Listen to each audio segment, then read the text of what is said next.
आप सबको बता दें कि आज जो है वह पूरे देश में नहीं, हिंदुस्तान के जो विदेश में रहते हैं ना, वह लोग भी आज तिरंगा झंडा लहराते हैं। तिरंगा झंडा जो है हमारा गगन चूमता है। और भाई साहब, अपना आन बान निशान तिरंगा, और तिरंगा के लिए हमारे देशवासी अपनी जान तक न्यौछावर करने के लिए तैयार रहते हैं। तो आज तिरंगा का सम्मान में भीमलाल यादव जी ने एक गाना गाया है। तीन रंग तिरंगा इस गाने का टाइटल है।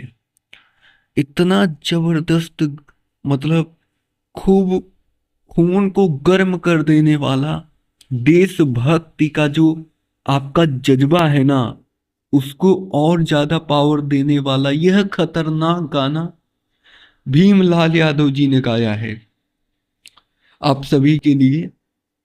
और तो आप लोग जाकर जरूर सुनिएगा, गाना बहुत प्यारा है।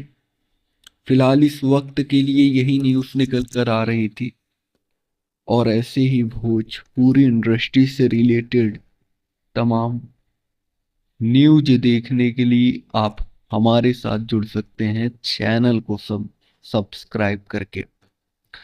बेल नोटिफिकेशन को ऑल पर सेलेक्ट कर सकते हैं, जिससे भोजपुरी इंडस्ट्री की हर एक खबर आपको सबसे पहले मिले। जी धन्यवाद दोस्तों।